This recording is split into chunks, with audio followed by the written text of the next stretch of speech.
et Maddy.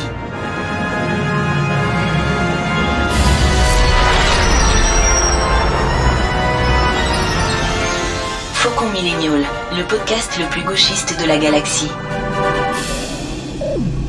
Bonjour ou bonsoir à toutes et à tous et aux autres et bienvenue dans Faucon Millennial, le podcast le plus vieux de la galaxie. Oh, je suis votre capitaine Grushkov et je serai aujourd'hui accompagné de mon équipage composé de Maddy. Bonsoir. Adrien. Hello, hello. Et Monsieur Psporn lui-même. Je l'appelle toujours comme ça. Mais vous le connaissez plus sous le nom de The Space Shipper sur Blue Sky. Et, je crois que c'est tout et nulle part ailleurs. C'est bien ça. En tout cas, je suis plus sur X, ça c'est sûr. Bonsoir. Et Salut. voilà. Comment ça va tout le monde? Ça va. Ça va super. Noël arrive. Moi, je suis content. Il y a les musiques de Noël, les téléfilms de Noël. Et j'aime bien Noël. Le Holiday Special. Et les Holiday Special. Ah ouais, faut que je regarde. Moi, ça m'énerve quand les Américains ils mettent que le Holiday Special c'est à Thanksgiving. J'avoue. Ouais. Pour moi, c'est un truc de Noël. Je comprends pas pourquoi il le fait. C'est peut-être parce que, peut-être parce qu'il est sorti le à Live Day. Thanksgiving. Le Live Day, ils le font à Thanksgiving, mais ça n'a aucun sens. Parce que Moi, je vais te ça dire même- ressemble plus à Noël. Le concept de Thanksgiving m'énerve. Mais alors ça, c'est un autre truc. C'est culturel. Et c'est leur culture. Hein. De toute façon, les Américains font pas sens, donc. Ouais, c'est ça. C'est sûr. Et du coup, Ok. on va parler aujourd'hui des 10 ans d'un film américain, justement. Le Réveil de la Force, ça fait 10 ans déjà que le film est sorti, avec tous ces nouveaux personnages, tous ces anciens personnages, et évidemment ces nombreux vaisseaux spatiaux. C'est pour ça qu'on a ramené le spécialiste, mais pas que, parce que, évidemment, de par ton métier en général, tu fais beaucoup de recherches, tu es très informé, et du coup, tu as énormément d'informations que les gens, parfois, le commun des mortels, ne possèdent pas, notamment concernant la genèse, on peut dire, de certains projets. Et du coup, avant qu'on se lance vraiment sur comment dire, l'impact du film en lui-même, je voudrais qu'on revienne un petit peu sur comment le projet en est venu à exister tout d'abord. Est-ce que c'est un projet qui a commencé avant le rachat de Disney ou après? On a entendu un peu de tout. Et justement, donc Pierre, où est-ce que ça a commencé, le Réveil de la Force?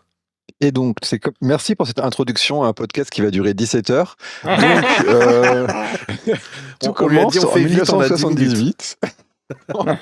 Quand George Lucas il a dit hey, on va faire 12 films Star Wars ou 9, ça dépend des mois là, tu sais, quand il voulait ça dépendait. étendre son premier film là et qui est devenu l'épisode 4.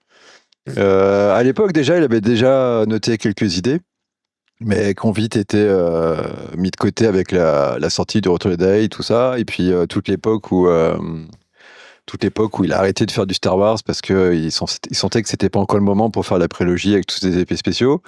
Et il avait noté quelques idées. Il y avait notamment l'histoire de c'était pas forcément la sœur, je crois, de Luke, mais il y avait moi, c'est ce que je me souviens. une autre Jedi, celle qui Ouais. était mentionnée dans la bande d'attaque, là, quand il dit il y a un autre espoir et tout. À ce moment-là, c'était pas encore C'est Leia. pas Leia. Et il avait une idée comme quoi après, dans une autre trilogie, on verrait plus ce mystérieux personnage, mais ça avait été mis de côté.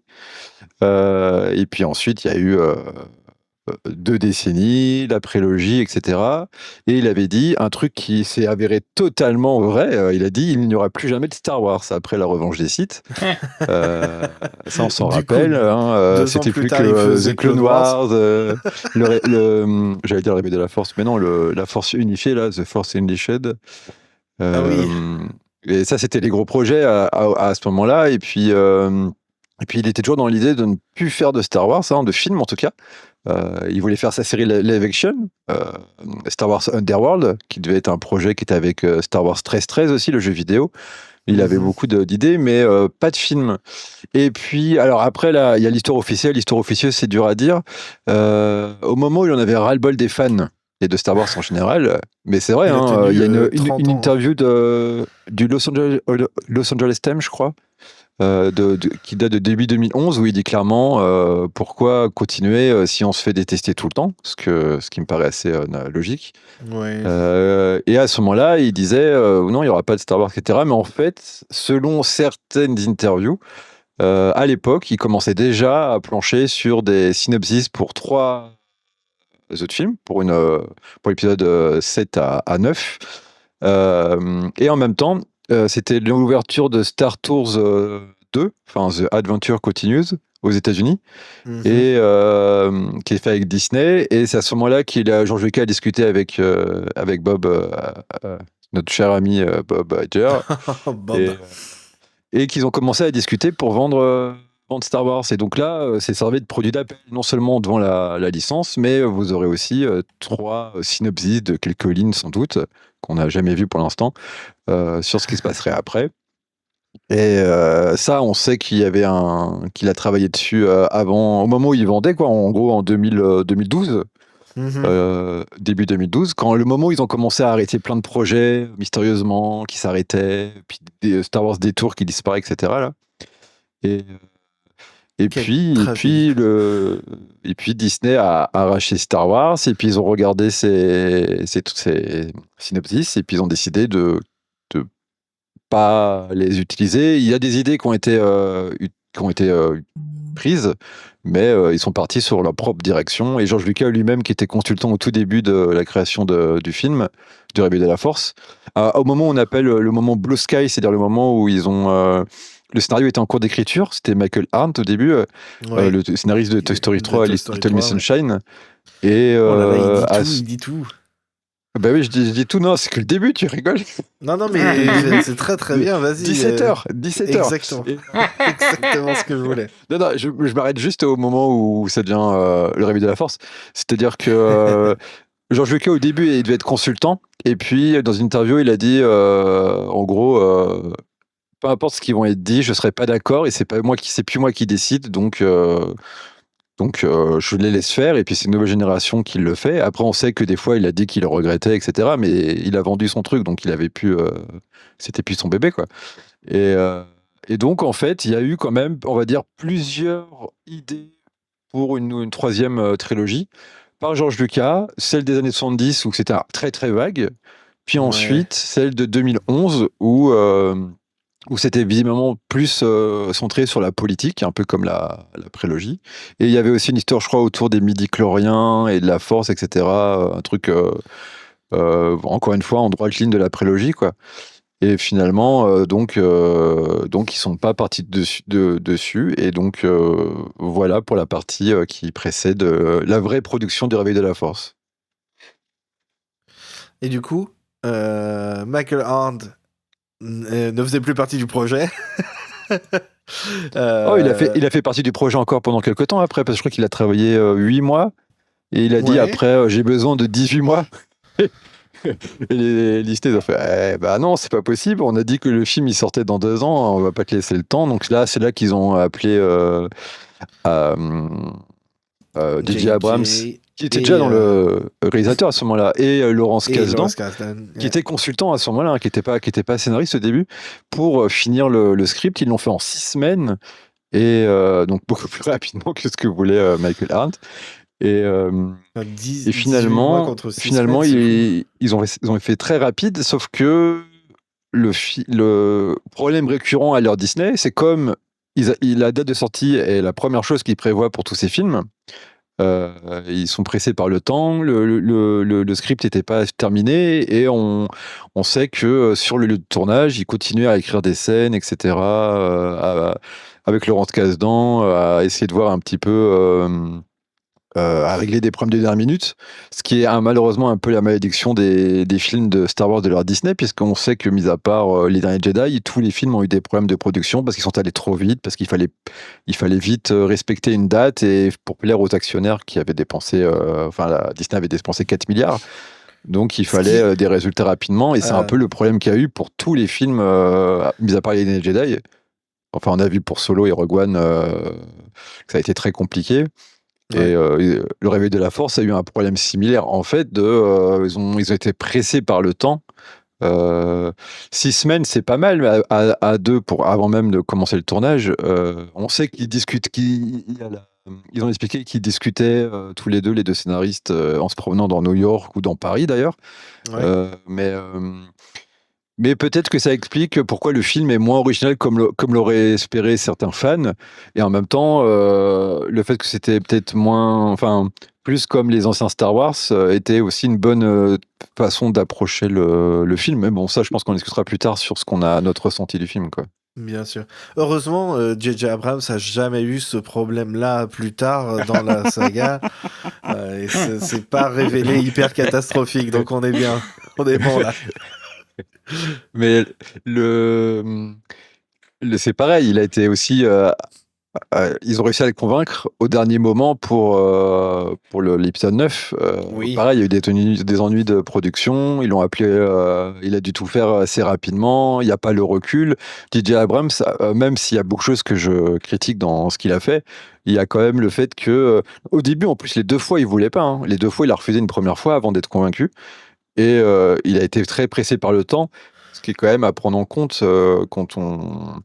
je trouve, quand on juge le film. Il y avait quand même cette pression derrière qui est, il faut respecter au maximum, même s'ils avaient repoussé celle de l'épisode 9, si je me rappelle bien, qui devait être en mai au début, non, il me semble, un truc comme ça. Oh, c'est vrai. Après mais c'était Solo, il pas voulait revenir suffisant, en quoi. mai. C'est vrai qu'ils l'avaient repoussé. Ils auraient dû le repousser de plusieurs années de toute façon. Ouais, mais c'est Hollywood, ils veulent le veulent résultat l'argent financier maintenant. tout de suite. C'est toujours, mais en fait, j'ai envie de dire, c'est pas Hollywood, c'est le capitalisme, quoi. C'est du court-termisme. Ils ont fait les films trop vite, et puis après, ils sont pas contents parce que les films sont peut-être mal vus, ou que ça donne une mauvaise image de Star Wars pour certaines personnes. Hein, je parle pas pour tout le monde, mais aussi il faut prendre le temps, je pense, de faire grandir une franchise. Et là, pour les films, ils étaient trop pressés de montrer les résultats aux actionnaires, quoi. C'est classique capitalisme, quoi. Et du coup, est-ce que tu te souviens quand le film en soi a été annoncé pour la première fois? Annoncé ? Ouais, annoncé, juste l'annonce, parce qu'il me semble que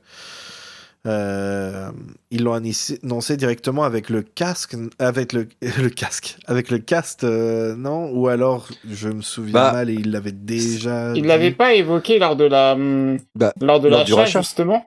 Ouais, lors du rachat, ils avaient dit on fait épisode 7 à 9. C'est vrai. Ils ont Ouais. dit, il va y avoir ça, c'est vrai, absolument. Après, c'est le tournage en 2014 où effectivement, ils avaient, en avril 2014, je crois, avril ou mars, bref, ils ont sorti la célèbre photo avec tout le casting qui est autour de la table, là, Le table où ils read. faisaient les répétitions, qui a été récemment moqué, parodié par l'équipe de Spaceballs 2, La folle histoire de l'espace 2, où là, pareil, pour annoncer le début du tournage, ils ont sorti je sais pas si vous avez vu, la même photo, mais avec le casting de Spaceballs 2 et avec plein de détails à la idiot dans le décor. C'était il y a quelques mois, je sais pas si vous avez vu, mais c'était. J'ai pas vu.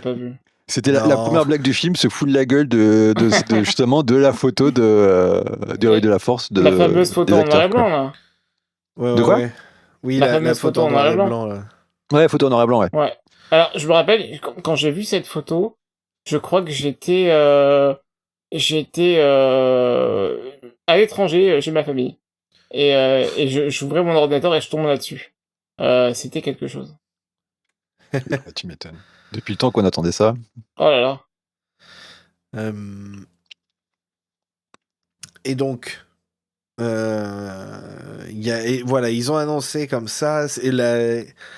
Je pense que, à part peut-être les Avengers, jusqu'ici, il n'y a pas vraiment eu beaucoup de franchises qui ont eu une telle anticipation cette dernière décennie, en tout cas.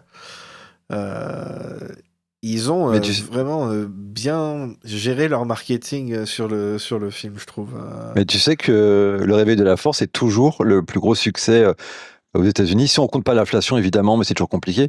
Ouais. Au-dessus des Avengers, y compris Endgame, c'est toujours le plus gros succès. Parce que c'était le film sans doute le plus attendu aux États-Unis. Dans le monde, après, le chiffre est énorme, hein, mais et je crois que c'est plus de 2 milliards aussi. Mais c'est plus d'1 milliard pour les États-Unis pour un seul film. C'est absolument incroyable, quoi. Mhm. Donc oui, il y a une C'est attente fou. qu'il n'y avait pas encore pour Marvel à ce moment-là et qui a peut-être plus d'ailleurs maintenant qu'on a passé On verra bientôt. les derniers Avengers, quoi. Ouais, le dernier. Alors, il y en a un qui arrive l'année prochaine. Je sais pas si t'es au courant. Bah oui, je sais, mais est-ce que ça aura autant de succès? J'ai un doute parce que j'ai l'impression que Marvel a perdu de son lustre de ces derniers temps, quoi. Ouais. Ouais, mais tu vois, comme on en Complètement. parlait avec les amis la dernière fois, moi je m'attends pas à ce que les films Avatar aient autant de succès, et pourtant le public arrive toujours à me surprendre, et pas toujours de la bonne manière, comme Lilo et Stitch par exemple cette année. Euh, mais ouais, quand c'était un vrai bulldozer. Une fois qu'ils se sont lancés, toute la campagne marketing, les trailers qui cassent l'internet et tout ça, le reveal du nom, et évidemment, parce que c'est Star Wars, les controverses ridicules sur des trucs qui n'ont aucun intérêt, genre oh là là, il y a un nouveau sabre laser et des trucs comme ça, c'était aussi fantastique à suivre. Moi, tu sais que c'est lié à pas un bon souvenir forcément. Pas forcément un bon souvenir parce que le premier teaser quand il est sorti, je sais pas si tu te rappelles, ça commençait sur un plan de Finn Ouais. qui se lève là en Stormtrooper du sable Oui. et tout de suite il y avait une avalanche de remarques racistes sur Évidemment. internet Ouais. Évidemment. qui m'avait quand même assez surpris à l'époque que ce soit aussi direct. Le racisme était plus, j'ai l'impression, qu'il était plus, on va dire, un peu caché avant et à ce moment-là, tout d'un coup, c'est devenu. On est arrivé dans la waouh, nouvelle ère. c'était violent. Grâce à Star Wars. Grâce, Ah, c'était entre guillemets. violent quand même. Mais t'as pas parlé d'un truc important de la campagne marketing qui est Pardon, tu n'as la pas vidéo parlé. de Didier Abrams, c'est Force for Change. Tu te rappelles de cette vidéo où tu avais oui, Didier Abrams qui sur était le avec set. une créature sur le marché de Jakku et puis ensuite il y avait aussi un X-Wing et tout. Je sais pas si tu te rappelles. Oui, je me souviens. C'était.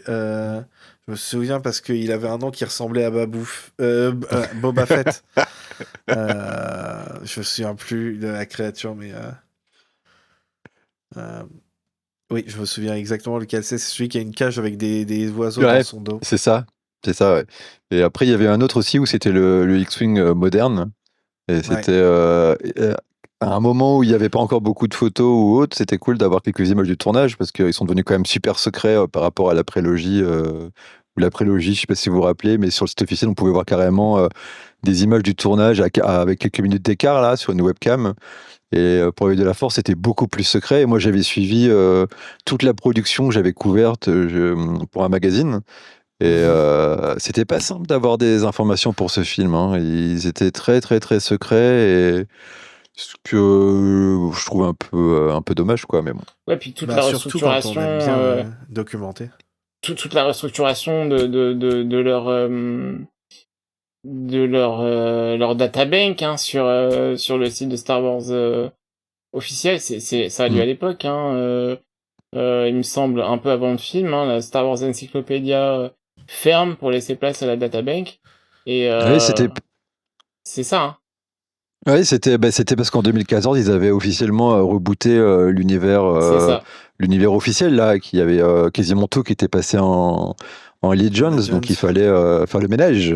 C'est ça, et on est passé d'un internet officiel avec beaucoup de contenu à un rien, et comme tu dis, même en termes de behind the scenes, ils étaient assez avares, et il a fallu attendre. Non, pas. Et- Oui, pardon. Vas-y, je t'en prie.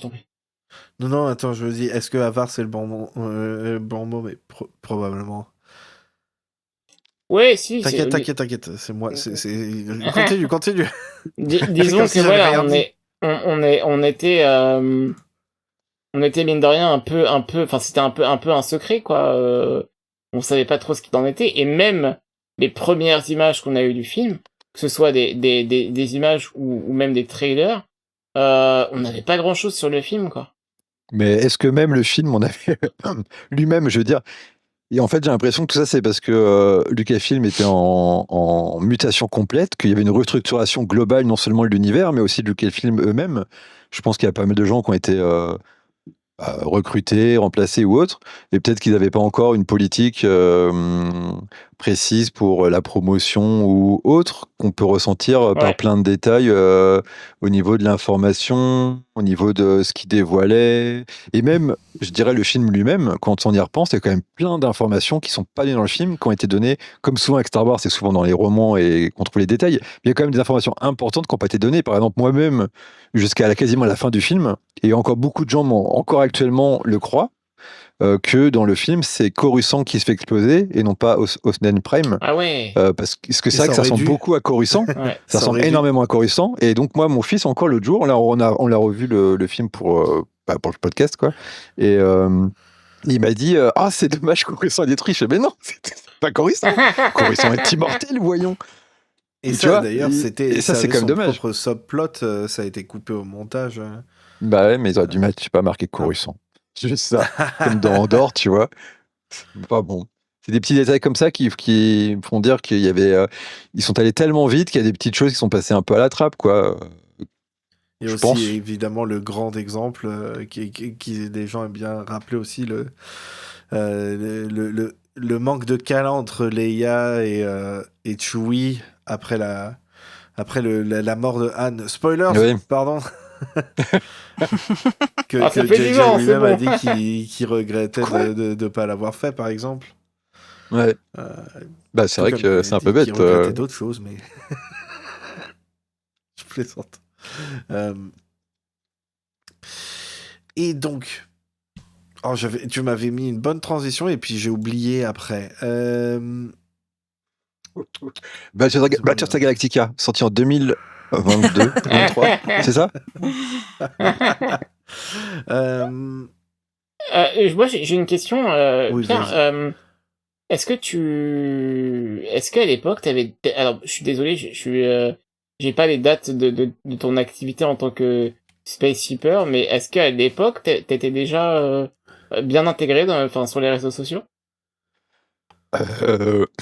Oui, je pense. Ouais. Je pense que j'étais bien intégré auprès de mes proches. Mais T'avais pas j'avais encore pas ton de compte activité. Non, j'ai Spaceshipper, je l'ai créé en toute fin 2018. Ah, d'accord, autant pour moi, ok. Donc bien après Ouais. la Force. Non, à cette époque, j'étais surtout, j'écrivais pour la presse, magazine, surtout, quoi. Ouais, d'accord. Et t'as eu, toi, en tant que journaliste à l'époque, t'as pu écrire sur le film autour de Star Wars Ah bah, épisode 7 ou pas du tout? ah bah épisode 7, pendant de fin 2012, enfin non, le temps que soit publié, on va dire début 2013 à la sortie du film, même voire après, tous les numéros, j'avais un article quasiment qui expliquait ce qui se passait niveau Ouais. tournage. Mais les rares informations officielles qu'on avait, plus tous les projets connexes de Star Wars qui étaient annoncés au fur et à mesure, là, on avait de plus en plus, on a eu Star Wars Rebels, tout ça, et ça s'accumulait, et puis les annonces de films dérivés, ce qui fait que j'avais au moins 2, 3, 4 pages à écrire tous les 2 mois, quoi. Et ça me fait que j'ai avec moi un espèce de témoignage de l'histoire officielle, on va dire, parce qu'on savait pas tout à l'époque, l'histoire officielle que j'ai écrit au fur et à mesure du développement de Star Wars. Même des moments où je dis c'est le moment où tout est possible, on peut faire des films sans l'Empire, sans les Skywalker, etc. Des trucs qui sont arrivés que plus tard avec genre Skeleton Crew ou The Acolyte ou avec Starfighter dans 2 ans. Attends, Des choses peut-être qu'il y que aura l'Empire et Skywalker Bah, dedans. c'est vrai. Ben Mais, Solo qui va popper parce que ils ont vu le backlash sur Internet. Il faut mettez-le dans le film. Et hop, c'est bon, t'as tout. Donc, Et est-ce que ouais, du coup, c'est vrai. Je me Pardon. souviens aussi une grosse partie du marketing, évidemment. Le but, c'était de comment dire, redonner la confiance du public, regagner la confiance du public en disant on fait pas comme la prélogie, des trucs, des marionnettes, des trucs comme ça. Regardez, tout est practical. Tu sais, c'était le practical ad nauseum. Ce qui est très rigolo, vu que comment le film. Le plus drôle, c'est que le film a énormément d'effets spéciaux CGI, mais en plus, ils sont très très bien. Ils devraient en être fiers parce que surtout quand tu as à côté les Marvel qui était la deuxième plus grosse franchise où les CGI sont régulièrement un des points noirs qui sont rappelés. C'était très dommage. Mais ça, c'est une question de gestion. C'était vraiment ça, c'est une question de marketing. C'est une question de gestion et de direction artistique, en fait, parce que si Marvel mettait le budget et donnait le temps qu'il fallait et ne changeait pas, souvent on sait dans les Marvel ce qui se passe, c'est qu'il y a plein d'intermédiaires, par exemple, et des gens qui reviennent tout le temps sur la décision, ce qui est vraiment un truc à pas faire. Il faut essayer d'avoir une idée dès le départ et de s'en tenir, ce qui fait qu'ils ont une espèce de pression et une qualité qui peut-être, comme en plus ils ont les dates de sortie qui sont immuables à partir d'un moment, ils ont une pression. Alors que Star Wars, j'imagine, comme ils ont directement ALM dans leur Industrial Light and Magic dans leur escarcelle, ils peuvent plus facilement, je pense, allouer des gens pour essayer d'aller plus vite, etc. Mais ça demande quand même les effets spéciaux avant même on va dire la technique, ça demande une préparation, un budget, une vision artistique, etc. Et que s'il ne suit pas, ça fait le cas de beaucoup de Marvel où les effets spéciaux on déçoivent. Et puis, je pense que Star Wars, ils ont quand même la chance d'avoir le studio, même s'il n'y a pas que qui ont bossé sur le film, mais ils ont quand même le studio principal chez eux et ils peuvent vraiment gérer le truc parfaitement. Mais je sais que des fois aussi, ils râlent aussi sur le temps qu'on leur laisse, ou le fait qu'il y a des gens qui décident tu passes une semaine sur un plan et là on te dit non, finalement faut mettre la main là, et là tu repasses une fois. Tu vois ce que je veux dire, c'est le travail des responsables, des gars qui sont au-dessus des gars qui font les spéciaux directs, est assez important. Mais c'est vrai que tu as raison, le réveil de la force, je l'ai revu l'autre jour, franchement il n'y a rien à... Je trouve que les effets les trucages sont parfaits. Et à l'époque, même s'ils étaient beaucoup sur le practical, regardez, il n'y a pas d'image synthèse, c'est trop nul, la synthèse qui est complètement con. Maintenant, c'est devenu ouf. Maintenant, c'est devenu tous les films, ils sont là, non, mais non, sérieux, on a vraiment tourné ça dans un astéroïde, tu vois, c'est un truc de fou. Je trouve ça... Mais il faut dire moi, j'ai tout le temps sur Internet, j'ai des gens qui me disent comme je montre beaucoup de maquettes, puisque je parle aussi de films du passé, et les gens sont c'est quand même beaucoup mieux que l'image synthèse qu'il y a maintenant. Et je fais non, en fait, je suis sûr que si j'étais riche et que je pouvais payer des gens et que je pourrais faire croire par la façon dont le plan est tourné, s'il y a eu le budget, s'il y a eu le temps pour le faire, etc. C'est pas l'outil lui-même qui fait la qualité, c'est la façon dont est utilisé l'outil. Enfin, c'est classique, quoi. Tiens, ça me fait... Mais malheureusement, c'est devenu un truc populaire. Enfin, on va dire qu'il y a beaucoup de gens qui pensent ça et donc ils utilisent ça comme argument marketing idiot, quoi. Mais moi, on sait que c'est faux. Donc... Et d'ailleurs, ce truc-là, ça me fait penser à un truc auquel j'ai pensé récemment parce que je regardais les behind the scenes du film The Batman et j'ai découvert comme ça qu'ils avaient beaucoup utilisé pour le film le volume. Ce que je ne savais pas. Et j'ai trouvé ça très intéressant parce qu'il y a plein de films qui l'utilisent maintenant. Mais dès que c'est Star Wars, les gens sont oh là là, on voit le volume et tout ça. Ça se voit que c'est filmé dessus et tout. Alors qu'il y a plein de films qui l'utilisent et personne ne dit jamais rien. Mais dès que c'est Star Wars, après ça dépend. Oh là là, même quand c'est clairement genre non, c'est bien fait là. Il faut quand même critiquer pour tu sais, un peu comme les CGI en fait à l'époque de la prélogie. Même si bon. Après, il y a un truc, c'est que ça dépend aussi du nombre de plans. Par exemple, dans Batman, c'est surtout les scènes là où ils sont en haut de la tour, là où ils parlent avec Catwoman. notamment avec le beau coucher de soleil, tout ça. Oui.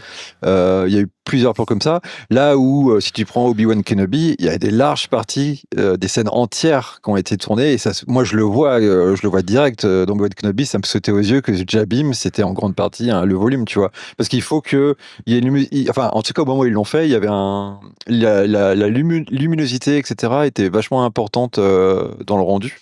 Et là, je trouvais que dans Obi-Wan Kenobi, il y avait un épisode où ça sautait aux yeux. Mais après, oui, t'as raison. Globalement, Jean Mandalorian, franchement, le résultat est incroyable. C'est un outil super, mais c'est un outil parmi d'autres, quoi. Absolument, absolument. Mais et ça, c'est bon. On en parlera plus tard parce que bon, le Mandalorian, il y a le film qui arrive. Et on aura amplement l'occasion de parler de tout ça. Donc revenons. Top, à nos petits moutons. 2015. Non, déjà, la façon dont vous vous souvenez que vous avez réagi aux différentes bandes annonces. Je pense que vous n'êtes pas des dingos comme moi qui se souviennent exactement de chaque différent trailer qu'il y a eu avant. Et juste votre impression générale de comment vous sentiez par rapport à l'arrivée de ce film. Est-ce que vous étiez convaincu? Est-ce que vous étiez appréhensif? Tout ça. Avant qu'il sorte, tu veux dire? Avant qu'il sorte, ouais. Bah, vas-y, Pierre, à toi l'honneur. Bah, j'ai l'impression de monopoliser la parole, allez-y. Mais non, mais attends, t'es l'invité, bien sûr, attends. C'est juste fini et puis après, c'est un Eh autre bah, tour.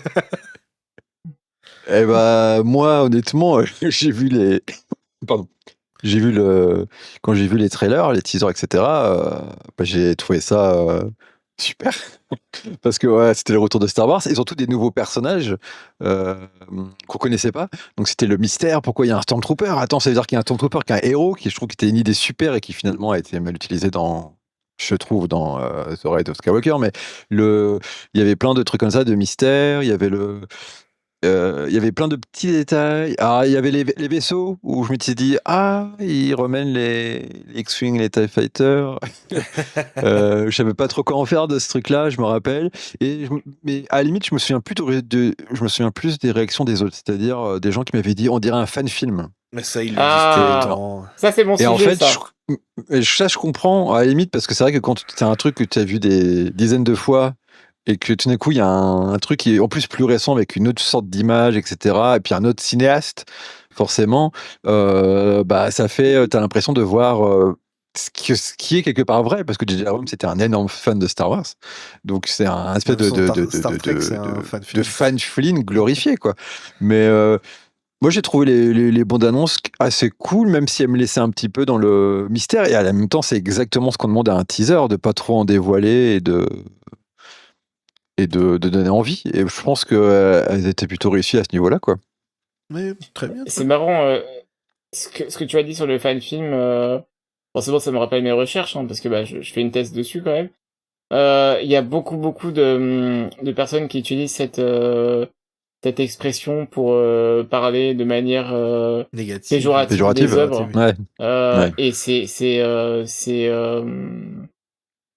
moi ça me fait beaucoup rire parce que ça veut dire beaucoup de choses sur nos sociétés, sur le capitalisme aussi, sur le comment on appréhende les œuvres, comment ça donne un peu l'idée, ça avance l'idée qu'un film ressemble à telle chose plutôt qu'à une autre, et surtout ça hiérarchise les types de films. Bah, regarde Internet, hein.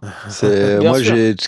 j'ai quasiment tous les jours des gens qui, tu sais, quand je poste souvent sur Star Wars, forcément, puisque c'est la plus grosse franchise, et régulièrement, j'ai des gens qui me disent, alors que je les invite pas du tout à me dire ça, mais qui me disent Star Wars n'existe plus, ou Star Wars s'est arrêté quand Disney l'a racheté. Enfin, tu sais, chacun a son truc, parce qu'il y a des gens qui disaient la même chose avant la prélogie, etc.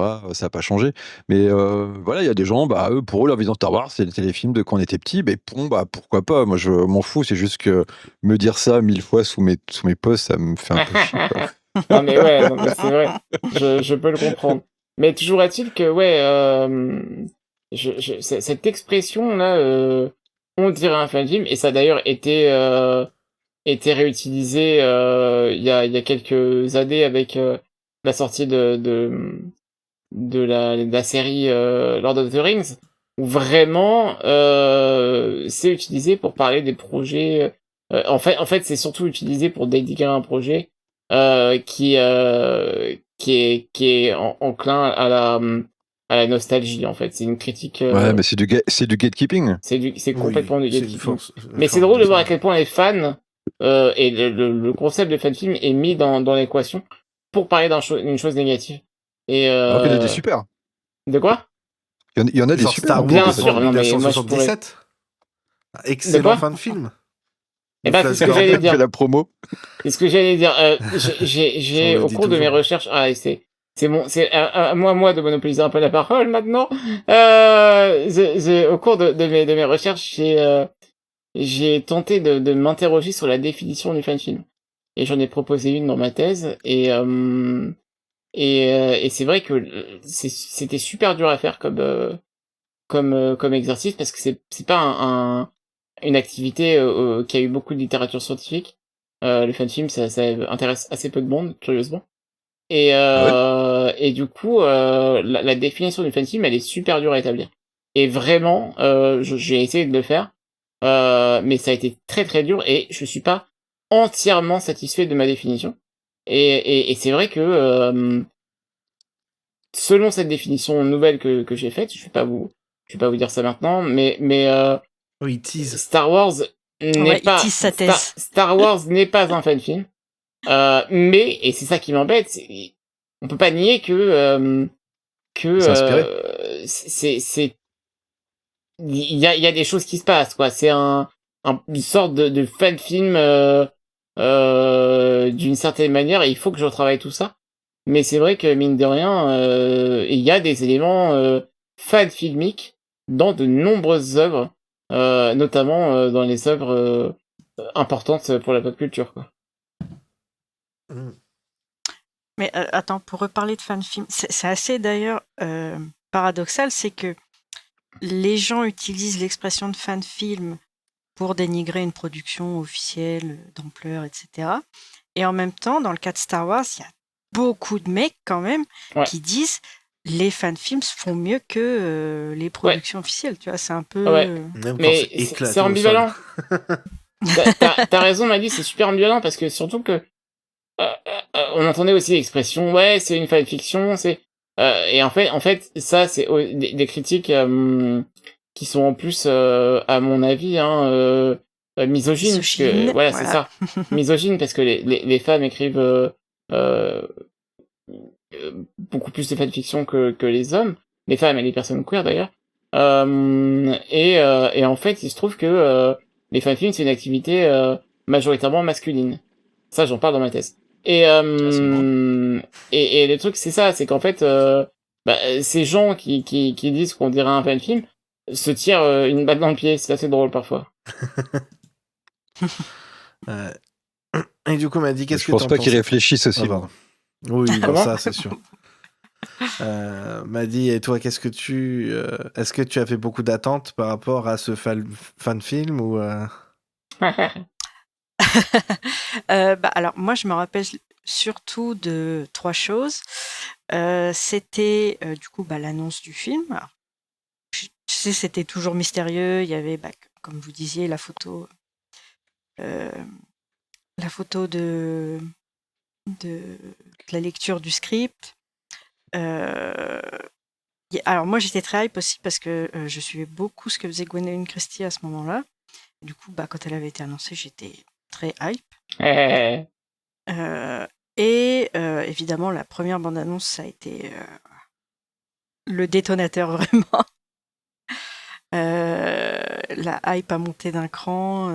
C'était.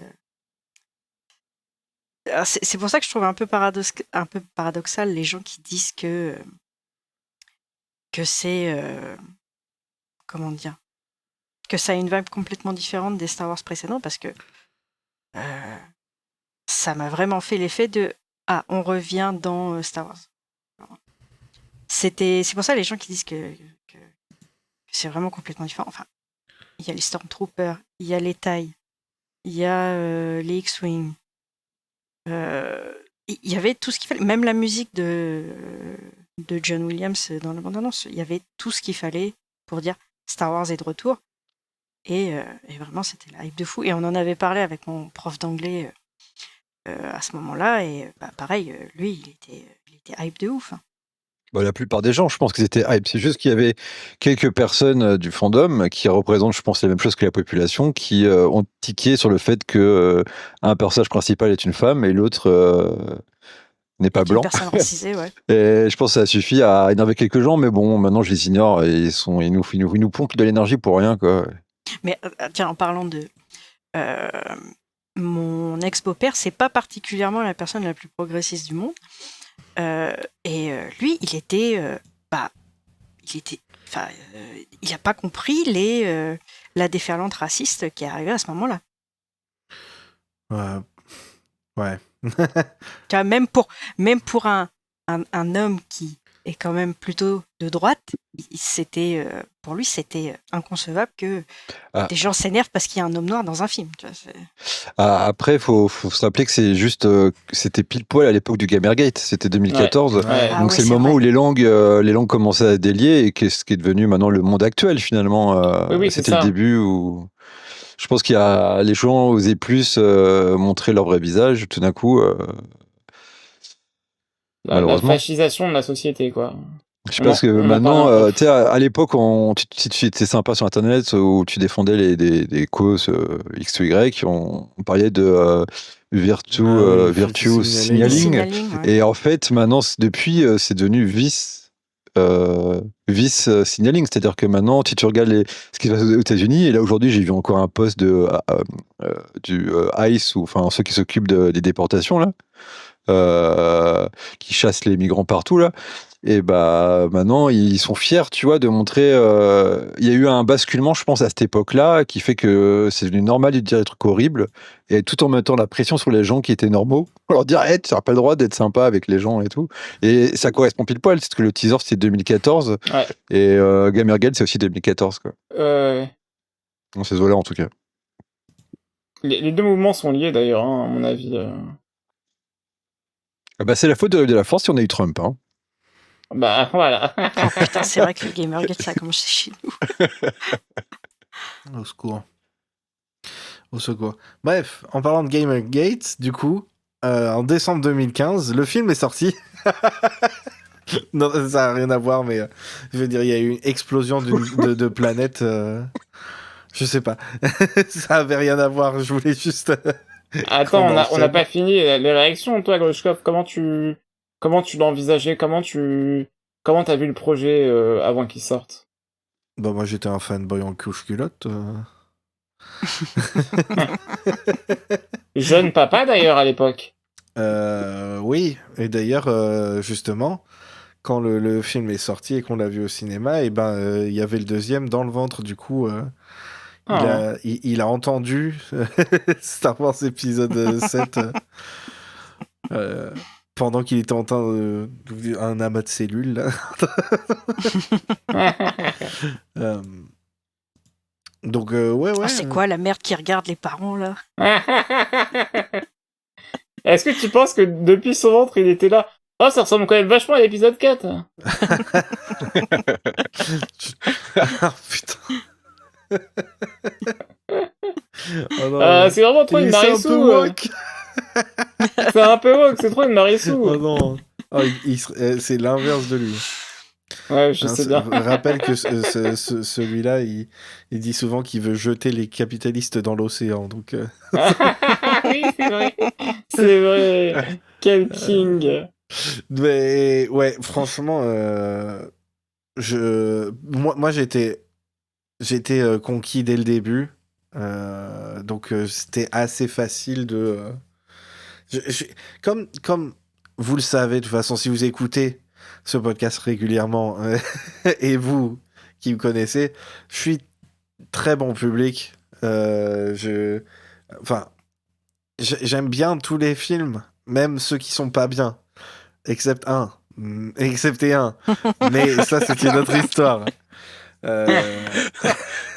Je suis différent des autres, mais je suis pareil. C'est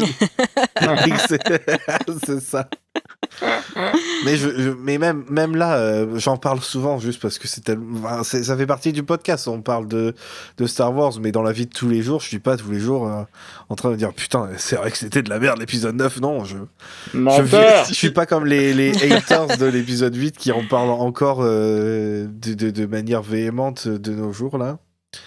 Mais nous, on a raison ça, de se c'est fou. plaindre, c'est ça le truc. Ils se disent peut-être la même chose, tu sais. Mais On les en emmerde. vrai, en général, mais tu te souviens, avant, moi, j'ai pas vu les red flags, pendant la promo de l'épisode 9, par exemple. Moi, j'étais en mode, non, vous inquiétez pas, Kintsugi et tout ça. Ah, t'étais à fond avec ton Kintsugi, je me rappelle, c'était incroyable. Donc, j'étais aussi à fond pour l'épisode 7. Et d'ailleurs, c'est le film que j'ai vu le plus de fois au cinéma. Ah ouais, combien 5. Ah, pas mal. Ouais. Ah ouais. Ça fait beaucoup d'argent. Oh, Ça j'avais coûtait vu pas Matrix pareil 8 à fois. l'époque. Comment 8 fois Matrix. Oh là là. Matrix 8 fois, mais j'avais 19 ans et c'était la fête du ciné. Ah mais c'est ça. Ah. Et puis en plus, à l'époque, on savait pas que le film était ouf. C'était à Internet au début, quoi. Donc en fait, moi, je suis arrivé, je suis au cinéma, je fais quoi? Qu'est-ce que c'est que ce film? Enfin bref. Ah ouais. Incroyable. En même temps, t'as raison, quel banger. Quel banger. Et du coup, en décembre 2015, est sorti sur les écrans à travers le monde le Star Wars épisode 7, le réveil de la force. Déjà, dans quelles conditions vous l'avez vu, vous normal c'est-à-dire dans un cinéma normal ou genre des séances où il y avait des gens déguisés ou des trucs comme ça? Moi, j'ai une petite anecdote, si vous voulez bien, je veux bien commencer. Est-ce que c'est encore un truc avec Kakashias ou Non, pas du tout, pas du tout, pas du tout. C'est que, donc, à ce moment-là, donc 2015, j'étais en 2e année de fac, et forcément, j'avais vraiment vu les trailers, mais 40 000 fois chacun. C'était absolument terrible, si bien que je suis persuadé que ça m'a un peu gâché l'expérience du film. Parce que quand je regardais le film, je me disais, il est pas encore passé ce moment. Il n'est pas encore passé ce moment. Ah, c'est bon, on a vu tous les moments du trailer, c'est bientôt fini. Oh merde, c'est bientôt fini. Bref. Et du coup, j'étais absolument à fond, j'étais complètement dans ma Star Wars mania. Et donc j'étais en 2e année de licence de psychologie. Et forcément, l'hiver arrive, fin décembre arrive. Je suis en pleine période de partiel. Et du coup, le jour de mes derniers partiels, vraiment toute la semaine de partiels, c'était horrible. Et le jour de mes derniers partiels, Star Wars épisode 7 sort au cinéma. Et du coup, j'ai fait mes partiels, donc mes études, dans une ville à 1 heure de chez mes parents. Je suis rentré chez mes parents après mes partiels. Et je suis allé voir la séance du soir, du coup, dans un petit cinéma de campagne, là où j'ai vu tous les films de ma jeunesse, avec mon meilleur pote d'enfance, avec qui on était, et on est toujours d'immenses fans de Star Wars. Et j'avais un masque de Kylo Ren. Et j'étais absolument fou, vraiment. Vous m'auriez vu à l'époque, c'était... mais je me rappelle encore dans le cinéma, quand la musique s'est lancée, et quand Star Wars est apparu en grandes lettres à l'écran, mais j'ai eu des frissons, mais comme jamais j'ai eu des frissons au cinéma. Normal. Mais je me suis dit, je vais vivre ça, quoi. Je vis le retour de Star Wars au cinéma, Day One, avec mon meilleur pote, comme quand on avait 10 ans, et enfin, c'était incroyable, quoi. C'était vraiment incroyable. Et il se trouve qu'avec cet ami-là, on est allé voir quelques années auparavant l'épisode 1 en 3D au cinéma. On avait adoré, pareil, on avait trop aimé l'expérience, et quelques années après, on va voir le prochain film Star Wars, mais c'est incroyable, incroyable. Un nouveau Star Wars en plus, quoi, c'est fou. Mais vraiment, Alors qu'il avait dit que jamais. Mais je pensais jamais vivre ça. C'est vraiment, c'était dingue. Et je me suis même mis à jour dans Clone Wars à l'époque pour pouvoir aller le voir. Je m'étais tapé tout Clone Wars. Le pauvre. Là, c'était pour savoir ce qui s'était passé 50 ans avant dans Ouais, c'est l'histoire. ça. Non, mais J'espère que t'es content. je voulais tout faire, quoi. Et je me suis infligé Clone Wars. Bah, c'est bien. Certains épisodes sont cool. Bah, surtout la fin. Surtout la fin. Moi, perso, ce que je préfère, c'est ce qui a été fait après, en fait. Tu sais, les dernières saisons, là, Ouais. la fin de la guerre des clones et tout. Enfin, bref. Ouais, je suis d'accord avec Je toi. pars. Je suis d'accord avec toi. Bref, toujours est-il que Star Wars, ça a été, au cinéma, Star Wars épisode 7, ça a été une expérience incroyable. Et purée, trop hâte de revivre ça, quoi. Voilà. Bah, ça arrive. Bientôt. Ouais. Et vous, alors? Moi, c'était normal. C'était une séance normale. Voilà. Je me suis endormi au cinéma, comme d'hab. Ça, c'est maintenant. Ça, c'est oh la vache, 10 ans plus tard. Qu'est-ce que j'ai mal vieilli. Ah, bah oui. Ça fait 10. C'est ouf, J'ai quand même. Hein. réellement cette année piqué du nez devant la revanche des sites au cinéma. Ok. Il est où le truc pour le bloquer? On peut bloquer le mec? J'étais très fatigué. Non, pour ta défense, passer j'ai la tenu, scène de hein. début, c'est chiant. Non, c'était au milieu. Et il y a un gros ventre mou, mais c'est pas de ce film-là qu'on parle aujourd'hui. Non, moi, je veux parle de entendre Battlestar d'abord Galactica, Maddy bien entendu. et Pierre, évidemment. Ah bah, je t'en prie, Pierre. Bah, moi, je l'ai vu sur Paris.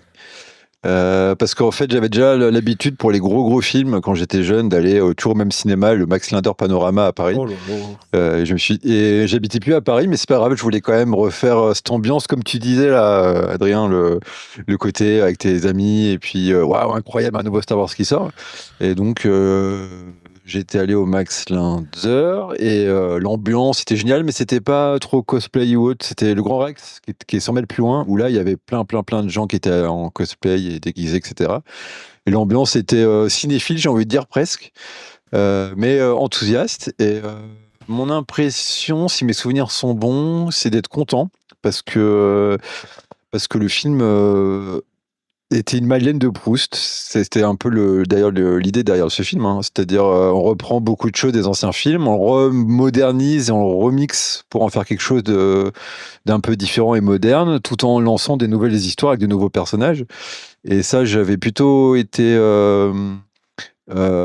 content que le film soit fun, quoi. Vraiment, c'était le côté fun. Après, le film en lui-même m'avait beaucoup, comment dire, m'avait beaucoup fait réfléchir sur ce que j'attendais d'un film Star Wars, parce que déjà, avant, dans les articles, j'étais déjà en train de demander des films sans l'Empire, sans Skywalker, et là, il y a tout qui revient. Donc, c'était un peu l'opposé de ce que j'espérais. Mais le film qu'on nous a donné, moi, j'ai passé un très bon moment. Et là, quand je l'ai revu cette semaine pour ce podcast, j'ai encore passé un très bon moment, même si je pense qu'on va en parler après, qu'il y a des côtés où j'ai moins aimé, quoi. Mais l'ambiance était super, et je l'ai revu après plusieurs fois. J'ai essayé d'emmener tous les gens qui connaissent pas trop Star Wars. Mais si tu vas voir, celui-là, il est bien, t'as pas besoin d'avoir vu les anciens pour le revoir et tout. Mais je suis pas sûr que j'étais trop convaincu parce que depuis, ils m'ont plus jamais parlé de Star Wars. Ils t'ont bloqué, mais, tu sais. Ah non, ce mec relou. Attends, moi, j'ai quand même été présenté à ma femme, mais je crois que je vous l'ai déjà raconté une fois, par un copain, c'est chez un copain qu'on s'est rencontré, et il m'avait présenté en fan de Star Wars, alors que je suis quand même plus que fan de Star Wars. Et le gars m'a dit, vois-tu Pierre, fan de Star Wars? Je fais, non, je suis pas que fan de Star Wars. Et ça a marché. Mais, ça a marché, mais elle n'est pas du tout fan de Star Wars, mais c'est pas grave. Et non, franchement, le côté, ça y est, enfin, c'est un bon début de quelque chose, tu vois. C'est pas ce que j'espérais, mais j'ai passé une super séance de cinéma, et après j'ai dû le voir 2 ou 3 fois, je pense, au cinéma, mais c'est fou de se dire que c'était il y a 10 ans. Ça veut dire que c'était aussi proche de la sortie de la Revanche des Sith que de maintenant, et j'ai du mal à concevoir Waouh. le temps qui est passé, quoi. Ouais, c'est ça, c'était pile poil. C'est-à-dire qu'on a attendu autant de temps entre ces deux films que là. Mais depuis, sauf que là, nous, en 10 ans, on a eu 150 heures de Star Wars, ou peut-être même plus, 300 heures de Star Wars. Ce qui me va très bien, perso. Hein. Ouais, je trouve qu'on Surtout, en a jamais surtout si assez. c'est Andorre. Ouais, bah ça, c'est arrivé une fois, t'attends pas à ce que ça arrive à nouveau avant Moi, une dizaine d'années au moins. Ça va. C'est très bien. Moi, j'ai l'Empereur contre-attaque. 45 ans plus tard, j'ai Andorre. Dans 45 ans, j'aurai un autre truc. Ça va, hein, ok. Je demande pas grand-chose. T'as eu quelques trucs entre-temps quand même.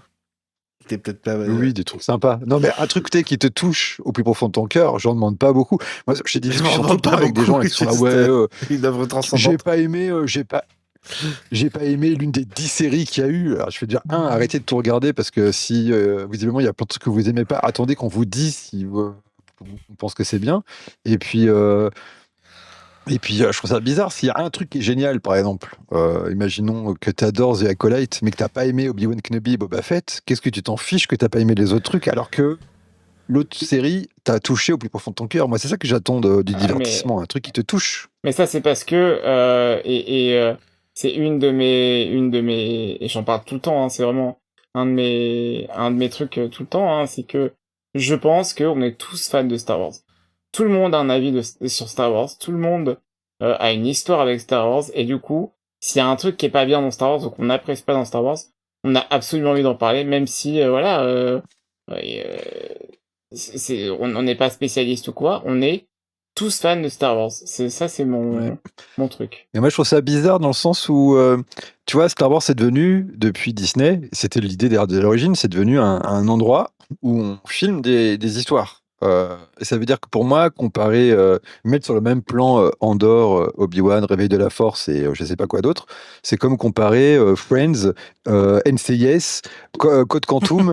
Et tu vois ce que je veux dire? C'est que Ouais, c'est bien des sûr. histoires qui sont très différentes et que oui, c'est Star Wars, mais fait par d'autres gens qui ont des affinités, de l'expérience, une histoire différente et donc on peut pas s'attendre à aimer tout. Ça serait quand même vachement. Bien sûr. Enfin, si on peut aimer tout, hein, mais s'attendre à aimer tout obligatoirement, je trouve ça un peu.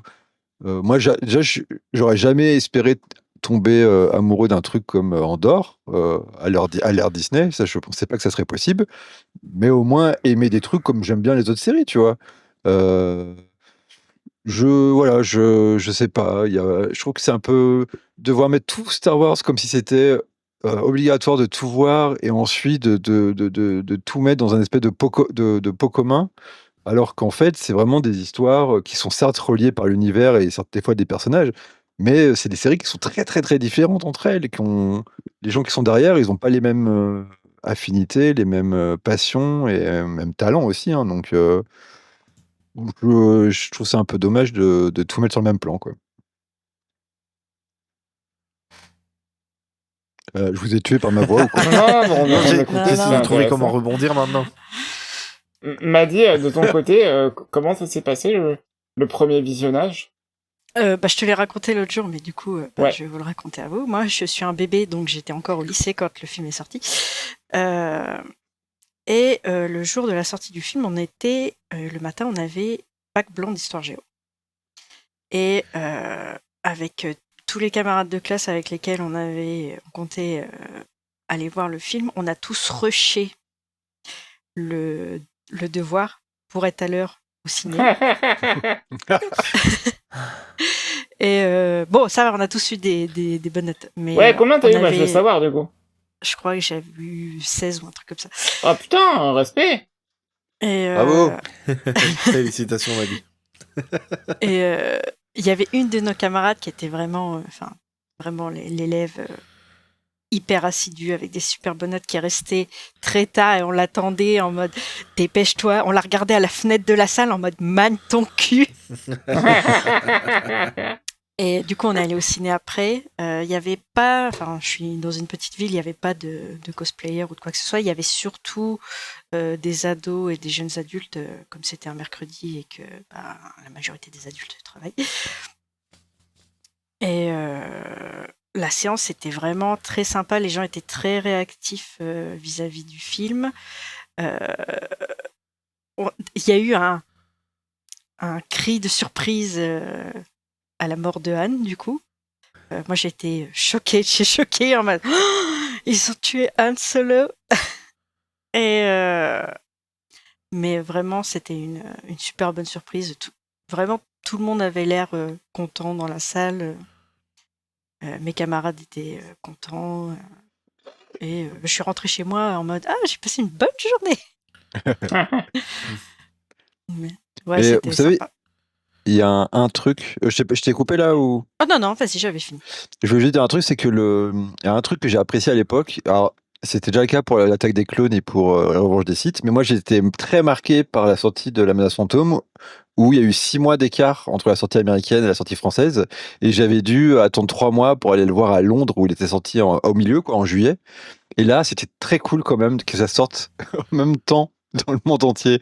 Ça me faisait vraiment plaisir. Encore une fois, c'était pas nouveau. Les 2 derniers de la prélogie étaient déjà le cas, mais comme c'était le premier, moi, ça m'a tout de suite ramené les souvenirs de quand j'étais obligé d'attendre 3 mois, d'aller à Londres, machin, alors que là, la simplicité de la sortie mondiale, où simplement tu vas au cinéma en même temps que tout le monde et paf, tu vois le film sans te faire spoiler la mort de Han avec 6 mois d'avance, quoi. Enfin, sauf si t'étais comme moi et que tu suivais tout comme un bâtard, les leaks et tout.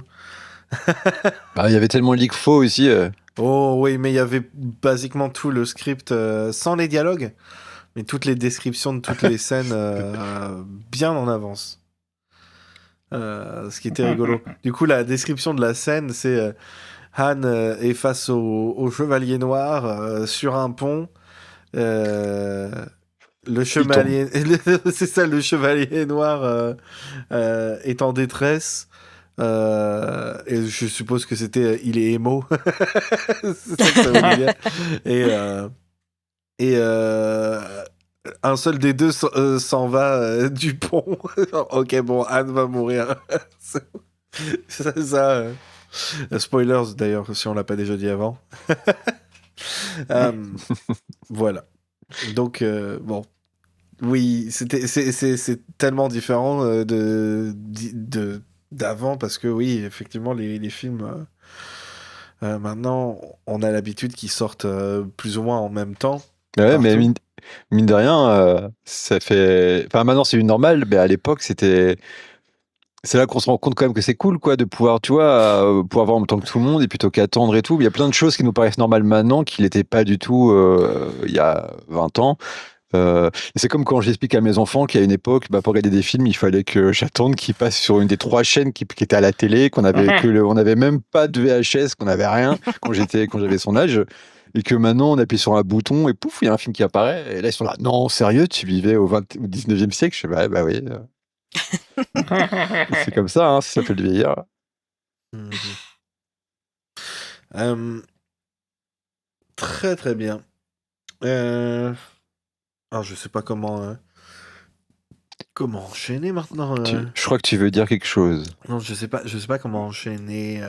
De quoi on pourrait parler? On pourrait parler quels étaient quand c'est sorti par exemple rapidement, quels étaient vos éléments favoris du coup du film? On va rester positif parce que moi j'aime bien ça, Bah, commence, Grush. la positivité.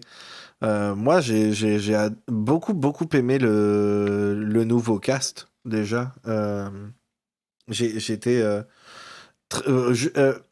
une grande force, je trouve, du film, c'est que justement, oui, il réutilise globalement la structure de Star Wars de l'original. Mais du coup, on passe aussi du temps à voir les personnalités, en fait. Ils ont passé plus de temps, je trouve, à écrire les personnages que à écrire une histoire. Et c'est C'est pas faux. ouais, c'est vrai. Euh, Évidemment, il y a tout le côté mystère que JJ a mis et qui pensait que quelqu'un d'autre répondrait et au final, euh, bon, il y a eu plusieurs réponses, mais j'avais pas trop de soucis avec avec les petites pointes de mystère et tout, parce que de toute façon, les personnages en soi, tels qu'ils étaient présentés, de toute façon, je les trouvais bien, je les trouvais cool. J'adore toujours autant le concept d'avoir un personnage qui vient un peu de nulle part, qui ressemble beaucoup au héros qu'on a eu auparavant, et un personnage qui est le legacy character, qui est celui qui est euh, un peu un miroir, mais clairement extrêmement différent de Vador. Et d'ailleurs, euh, on parlera après des réactions des fans, mais je comprends toujours pas le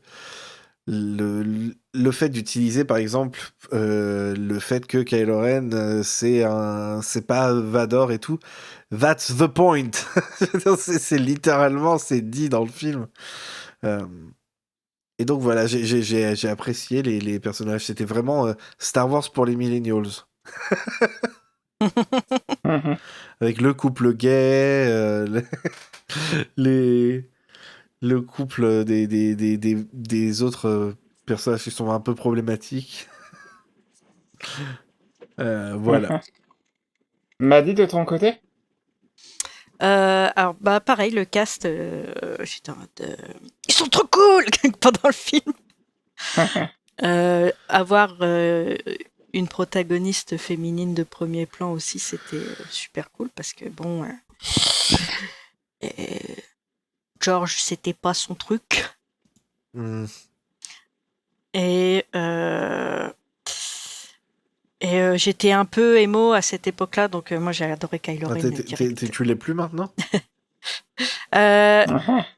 J'étais moins Dark Sasuke, enfin j'étais plus Dark Sasuke à ce moment-là. mais ouais, le film était... c'est pour ça, tu vois, les gens qui ont commencé à dire ah, Kylo Ren, c'est un bébé, il fait que pleurer, et c'est pas Vador. Mais les gens, ils reprochent que ça soit pas Vador, et en même temps, ils râlent parce que le film ressemble trop à Un Nouvel Espoir. Ah, ça, c'est la dichotomie un peu de ce film. Des fans de Star Wars. Et ça, et puis revoir les anciens, ça a marché sur moi, donc... Et la musique aussi, la musique, j'ai kiffé. Et le film était très beau aussi. Pierre, non, Adrien, et on finira avec Pierre. Vous avez déjà dit beaucoup de trucs. Mais t'as le droit d'aimer les mêmes choses que Bah nous. oui. hein. Oui, j'aime les mêmes choses que vous, mais je vais parler d'un autre élément. on Moi, il y a un effacera ce truc... qu'ils ont dit. De quoi? On effacera ce qu'ils ont dit. Et du coup, non, j'aime plein de trucs dans ce film, mais on l'a revu l'autre jour là, et moi, ce qui m'a marqué, c'est encore une fois la qualité des effets sonores que je trouve merveilleux. Le nouveau bruit du sabre laser, il est incroyable. Plutôt les nouveaux bruits sont incroyables. Enfin, tout le sound design est vraiment bien foutu. Et vraiment, ouais, ça a été encore une fois au niveau du son, un sans faute, quoi. Même la bande originale, elle est merveilleuse. Hein, bien sûr, le thème de Rey est, je pense, un des meilleurs thèmes de Star Wars ever. Donc voilà. Très bien. Vas-y. Bien, j'ai passé tout le moment où vous avez expliqué ce que vous ressentez sur ce film à hocher la tête parce que je suis hyper d'accord. Parce que le son, les effets spéciaux, tout ça, et puis John Williams, enfin tous les trucs qui étaient déjà posés avant, on va dire, par George Lucas et ce qui était avant, et nickel, est parfait, hein, franchement, l'univers sonore, visuel, c'est super. Et moi, ce que j'ai vraiment aimé, c'est pareil, c'est les personnages. Adam Driver en Kylo Ren. Ouais. Moi, je connaissais déjà Adam Driver dans la série Girls, donc dans un rôle complètement différent. Mais donc j'étais déjà assez fan de l'acteur. Et là, je le trouve juste parfait. Et ce que j'aime beaucoup, c'est que lui, en tant qu'héritier de Vador, qui sait pas trop où il en est, et émo comme on dit là, mais j'ai trouvé ça très très intéressant, et que justement c'était le début de quelque chose pour une trilogie qui allait être super intéressant, et surtout qu'il y a ce côté, tu sais, où il lutte non pas contre le côté obscur, mais il lutte contre le côté lumineux. Et oui, ça, j'ai trouvé ça vraiment génial comme idée. Ouais. Et puis le fait que ce soit en plus le fils de deux des héros de l'ancienne trilogie, quoi. Donc ça, super, moi j'ai adoré Kylo Ren, et en plus moi, à chaque fois que je pense à ce film, je pense à une scène en particulier qui est, je pense, ma scène préférée. C'est quand ils s'enfuient de Jakku et qu'ils sont dans le Faucon, ils viennent de détruire les tailles, et il y a Rey et Finn qui se retrouvent dans le couloir du Faucon, oui. Et qui sont hyper excités, et qui sont vraiment en mode... En fait, tu te retrouves un peu là-dedans, il y a ce côté passage de relais, et en plus il y a tout le côté mythe, tu sais, avec Luke Skywalker, ah bon, il a vraiment existé, la force et tout ça, même si c'est vrai que ça fait pas si longtemps que dans cette galaxie tout ça a disparu, mais c'est pas grave, à chaque fois, ça fonctionne. Je trouve que ça fonctionne super bien, à la fois les personnages dans leur naïveté énergétique, on va dire, et tout le côté ah bon, ce qu'on a déjà vu maintenant pour eux, c'est déjà quelque chose qui est presque fake news. Ils savent pas trop qu'est-ce qui est vrai, qu'est-ce qui est faux. Et tous ces petits détails, à la fois des personnages et de l'univers, je les ai trouvés vraiment, vraiment très intéressants et un super terreau pour faire une trilogie, quoi. Oui. Et c'est là que des fois je suis pas tout à fait d'accord avec la critique souvent qu'on revoit encore maintenant c'était pas prévu depuis le début et du coup c'est pas bien. Je suis pas d'accord parce que un Ouais, film non comme plus. ça pose tellement des bonnes bases solides et je suis désolé, le suivant prend les bases et en fait quelque chose de très intéressant. Euh, je pense que le problème, c'était pas que c'était pas prévu depuis le début, c'est juste que il y a les exécutifs au-dessus euh, qui ont pressé le temps et qui n'ont pas laissé du coup la possibilité aux créatifs de faire les meilleurs films qu'ils pouvaient faire. Mais là, en l'occurrence, je pense que vu le fait que ça passait après la prélogie, que Star Wars c'est une des plus grosses franchises, que la pression devait être énorme, c'est probablement la meilleure version qu'on pouvait avoir réalistiquement du film. Je sais pas si vous voyez ce que je veux dire. Ouais, Euh, très Ouais. bien, ouais. Évidemment, c'est pas parfait. Évidemment, il y a plein de choses qu'on peut critiquer, mais avec le- quand on prend tout en considération dans tous les côtés, je trouve que c'est vraiment un travail fantastique qu'ils ont réussi à faire là, surtout avec une nouvelle génération à ramener, avec on n'en a pas parlé, mais John Boyega, par exemple, et Daisy Ridley, et ont- qui sont tout nouveaux dans l'univers, dans Hollywood, tout ça, qui doivent avoir ça sur les épaules.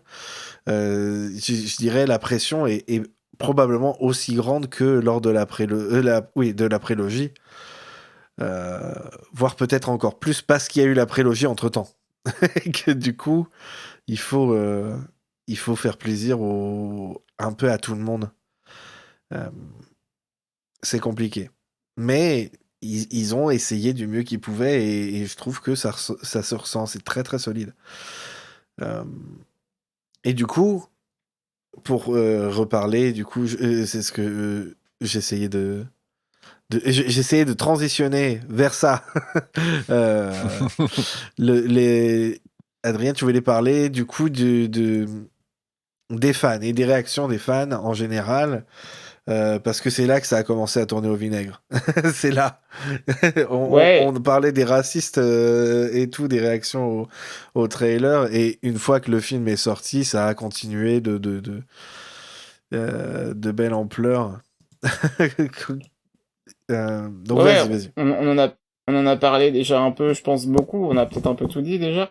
Oui, Mais c'est vrai que les fans de Star Wars, à l'époque, bah voilà, c'est le Gamergate, c'est la multiplication des discours, d'extrême droite et fascisants sur Internet, de manière un peu décomplexée.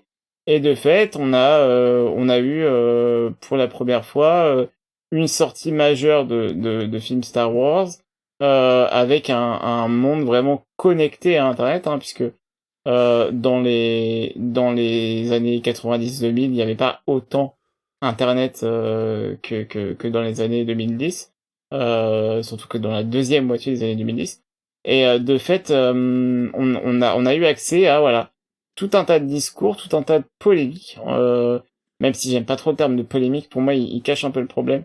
Euh, et c'est là où justement on a pu faire face à des campagnes de harcèlement massif envers notamment Daisy Ridley et John Boyega pour la sortie de l'épisode 7, qui a contraint Daisy Ridley notamment à carrément se couper des réseaux sociaux et à supprimer son compte Instagram, chose qu'elle a fait pendant de nombreuses années, puisque je crois elle a recréé un compte il y a pas longtemps, ou elle a repris son compte il y a il un y a ou pas très deux ans. longtemps. Ouais, voilà, c'est ça, il y a quelques années.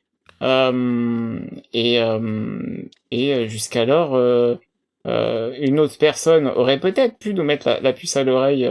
Enfin, un autre événement dans Star Wars aurait peut-être pu nous mettre la puce à l'oreille quelques années auparavant. C'est bien entendu le harcèlement massif qu'avait subi Ahmed Best en 99. Jake Lloyd.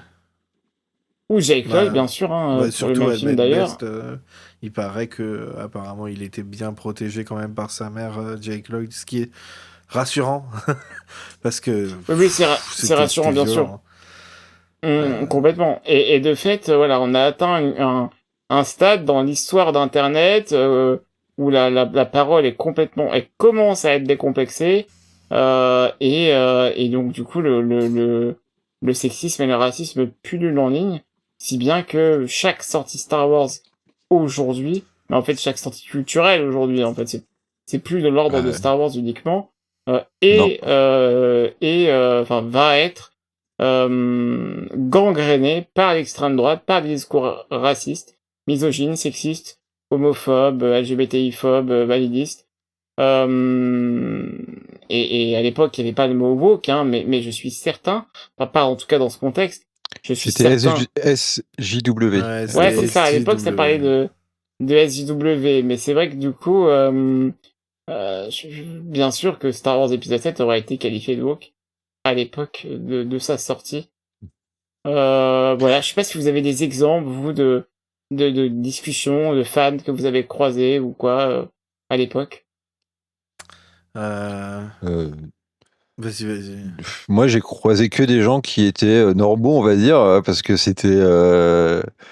Après, oui, dans la vraie vie, mais sur un Twitter, c'était très différent, mais je suis arrivé quand même plus tard que le réveil de la force au Twitter. Mais c'est vrai que tout ça participe finalement à la guerre culturelle menée par la droite réactionnaire dans le monde entier du pays États-Unis, quoi. C'est vrai que c'est pas que Star Wars, ça dépasse. Oui. C'est ce qu'on a encore tous les jours maintenant, malheureusement, quoi. Et c'est ça. C'est pour ça que j'ai du mal, encore une fois, à accuser le fandom ou les fandoms de ménage d'oreille. Non, moi, ce que je dis toujours, c'est le fandom, c'est juste c'est comme la réalité, c'est des gens de plein d'avis différents, de plein de pays, et puis il y en a certains qui ont des idées différentes, ce qui n'est pas un problème, et d'autres qui sont violents ou harceleurs, et ce qui est beaucoup plus un problème, quoi. Mais personnellement, j'en ai quand même beaucoup moins depuis que je suis plus sur X, hein, alors là. X, anciennement Twitter, on le rappelle. Hein. Ouais, anciennement Twitter, mais Twitter, j'ai des bons souvenirs, alors que X, j'ai pas des bons souvenirs. Non, c'est terrible, c'est terrible. Et maintenant que je suis sur Blue Sky depuis maintenant un an, je vois les différences. Les gens sont beaucoup plus normaux, on va dire. Mais il y a aussi depuis, je sais pas si vous avez vu, là, récemment, on a découvert que beaucoup de comptes réactionnaires sont en fait pas du tout des gens des États-Unis, quoi. C'est des gens qui habitent dans des pays pauvres où ils utilisent l'algorithme de X pour se faire de l'argent en détournant l'algorithme qui met en avant les trucs violents. Et ils sont pas cons parce qu'effectivement, ils peuvent se faire de la thune en faisant comme ça. Il y a quand même beaucoup... je sais pas, mais quand j'étais sur Twitter, il y avait beaucoup plus de contenu violent et haineux que maintenant où les gens sur Blue Sky me semblent plus... encore une fois, normaux, dans le sens qu'on n'est pas du tout d'accord, forcément, mais dans la façon de parler, il y a peut-être plus cet algorithme qui te pousse déjà à mettre en avant tout le temps les trucs les plus relous, et puis se faire de l'argent aussi avec le système qui avait X de pastilles bleues qui poussait à ces discours, quoi. Et j'aurais une question par rapport à ça d'ailleurs, Pierre. Est-ce que sur Blue Sky là récemment, ou même sur ton Patreon, je sais pas où ça en est, mais est-ce que t'as fait des posts autour des 10 ans de The Force Awakens ou pas encore? Eh ben non, parce que les 10 ans, c'est dans une semaine. Ouais, c'est ça, t'as pas encore commencé à en parler. Non, c'est maintenant, c'est maintenant. On enregistre maintenant. Non, aujourd'hui, encore une fois, c'était les 22 ans de Battlestar Galactica. Chaque chose en son temps. Non, mais par contre, moi, j'ai essayé là de faire des trucs. Le problème, c'est que j'ai beaucoup de boulot, donc c'est compliqué de faire ça avant les fêtes. Mais là, notamment, normalement, je vais avoir une interview avec celui qui s'occupait de BB-8 sur le tournage, qui l'animait dans les scènes où il était fait avec la vraie marionnette. Incroyable. J'attends des nouvelles aussi d'un designer qui avait travaillé dessus, mais il m'a pas répondu, donc je pense que ça sera trop tard. Et peut-être un autre qui a travaillé sur les vaisseaux aussi. Mais j'essaye, mais c'est compliqué parce que quand je fais des interviews, le temps qu'on a les autorisations, les machins, les trucs, des fois, je les poste avec 3 ans de retard. Et c'est vrai en plus. Tu m'étonnes. Ouais. Est-ce que dans vos vies de tous les jours, vous avez eu des gens qui vous ont mal parlé de l'épisode 7 IRL, j'entends. Oh, En vrai euh, Non. Pas moi, non. Je crois pas. je parlais pas vraiment de Star Wars avec des gens à l'époque. Pourquoi tu crois que j'ai fait un podcast? Mais perso, dans les gens autour, même sur Internet, c'était beaucoup de... oh, bah, c'est juste un remake de l'épisode 4. Ce qui est... Voilà, c'est là. Voilà, on y est. C'est la principale critique réelle. On va pas parler des autres, on l'a déjà fait. Mais c'est la principale critique réelle, c'est que voilà, effectivement... Et ils s'en sont jamais cachés d'ailleurs. Hein, ils ont toujours dit, on fait un truc... Je crois que c'était JJ qui avait dit on fait un film dont les os sont les os de l'épisode 4, mais la chair autour, c'est du neuf et fair enough. Je pense que c'est un peu... Oui, évidemment. Déjà, il s'en cache pas, donc oui, c'est le cas. C'est très ressemblant à l'épisode 4. Ce que je disais, je crois que c'était à toi justement sur Blue Sky, Pierre, que le Star Trek de JJ est encore plus un remake de Star Wars épisode 4 que celui-là. Tu sais qui c'est qui pleurniche plus que les fans de Star Wars par rapport à J.J. Abrams? C'est les fans de Star Trek ça. par rapport à J.J. Abrams. Parce que Ils doivent être les contents films maintenant. de J.J. Abrams sont quand même très spéciaux par rapport à Star Trek. Alors qu'au moins, Réveil de la Force et The Rise of Skywalker C'est dans la continuité. respectent, on va dire, ils respectent, on va dire, le cadre, alors que moi, je les aime bien, hein. Enfin non, j'aime pas trop Star Trek Into Darkness, mais le Star Trek, le premier, il a aucun rapport avec ce que j'aime dans Star Trek, mais il est fun, je me suis bien amusé, c'était le principal, quoi. Mais il avait pas le sens, pourtant le scénariste était un fan de Star Trek, mais je trouvais qu'il y avait pas le... Effectivement, c'était plus Star Wars que Star Trek, et les fans, ils étaient pas très contents à ce moment-là, quoi. Ils le sont toujours pas. Peut-être Mais, qu'ils le sont maintenant que ils... De toute façon, les C'est fans, que on est c'est là fini. pour aller, c'est normal, j'ai envie de dire. Par contre, ce que tu dis sur l'aspect remake, moi, c'est vraiment pour moi mon point négatif du Réveil de la Force. C'est que je comprends le truc, hein. J'ai lu les trucs là, ce que tu as dit sur J. Abrams, je confirme, je l'ai lu il y a 2 jours quand je préparais ce podcast et tout. Effectivement, il a dit un truc comme ça sur je sais plus s'il dit les os, mais effectivement, il a dit qu'en gros, il Pardon. reprenait des trucs de Star Wars pour les moderniser. Moi, je sais que quand j'ai vu le film, j'ai trouvé ça fun, mais clairement, t'avais Tatooine, t'avais l'Étoile de la Mort, t'avais tout l'épisode 4 dedans, mais les pièces réparties différemment, ce qui fait que moi, ce film ne peut pas être dans mon classement tout en haut. Il est plutôt au milieu, hein, ce qui est plutôt cool, parce que j'aime quasiment tous les films Star Wars, mais c'est ce qui fait que ça peut pas être, pour moi, un de mes préférés. Par contre, les personnages qu'ils ont inventés pour les inclure dedans, ça, j'ai kiffé. C'est vraiment le côté de ce qu'ils ont rajouté en fait à Star Wars que j'ai aimé, ou même BB-8 qui finalement est R2D2 en version plus survitaminée qui va partout. Bah, j'ai trouvé que c'était une bonne idée d'aller dans ce côté-là. Parce que, pareil, dans un truc qui peut être à la fois un défaut et un bon côté, les vaisseaux. Alors, je suis obligé de revenir dessus. Hein. Oui, vas-y, évidemment. Let's go. Mais les vaisseaux, c'est quoi? C'est ta X-Wing taille, un Star Destroyer, une étoile de la mort. Il y a même le transport de Leia, c'est un B-Wing qui a été... D'ailleurs, dans le lore, c'est un B-Wing qui a été transformé. Et il y a quoi? Il y a l'Eravana, là, le vaisseau de Han Solo, qui est inspiré d'une Nintendo NES, avec son petit clapet, là, Oui. qui a un design original. Quad-jumper qui se fait il y a exploser. le quad-jumper qu'on voit exploser. Il y a les vaisseaux qui se posent là, enfin tu sais, au début là, les transports de troupes. navettes. Voilà, ça c'est peut-être un peu plus original, mais globalement ils ont repris les designs des anciens films, ce qui est à la fois, on va dire, pas totalement illogique dans le contexte de la guerre des étoiles où on peut se dire que les designs qui ont bien fonctionné, pourquoi pas les moderniser, les garder. Ça, je comprends. Mais en tant que... Et puis aussi, pour faire revenir Star Wars au cinéma, c'est une bonne idée d'inclure des trucs qui répondent à l'imaginaire des gens. TIE Fighter, X-Wing, etc., c'est une bonne idée. Ouais. Après, le truc, c'est que quand tu regardes The Art of the Force Awakens, le artbook, où tu vois tout le travail qu'il y a eu de conception sur les designs, où tu vois qu'ils ont imaginé plein de designs de vaisseaux et de planètes ou autres, de tout différents. Et finalement, J.J. Abrams, il a décidé de garder les trucs qui rappelaient les anciens films. Et ce que je peux comprendre, après, je trouve que le film, il aurait fallu justement rajouter un peu plus de trucs différents, tu vois, pour montrer que ça se passe vraiment 30 ans après, parce que plein de gens m'ont fait la remarque, non pas qu'ils aimaient pas l'épisode 7, par contre, beaucoup m'ont dit, oui, il y a un côté remake, et oui, on retrouve les mêmes éléments visuels, là où la prélogie... D'ailleurs, George Lucas a dit à un moment dans l'interview où il était déçu, juste avant la sortie de la Revue de la Force, il avait dit un truc du style... que lui, il essaie de faire des films qui changent à chaque fois, alors que là, c'était pour plaire aux fans. Et il avait pas tort finalement, puisque c'était un peu l'idée de J. Abrams. Moi, je trouve que dans ce film, ce qui manque, c'est un peu de variété en plus des grands classiques, quoi.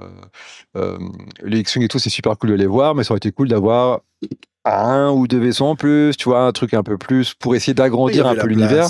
Alors que là, même quand je l'ai revu le week-end dernier, c'est vrai que je suis toujours un petit peu frustré que là où il met des germes pour quelque chose, mais que pour moi c'est vraiment un film où voilà, j'ai planté des trucs et c'est dans le suivant que ça va éclore.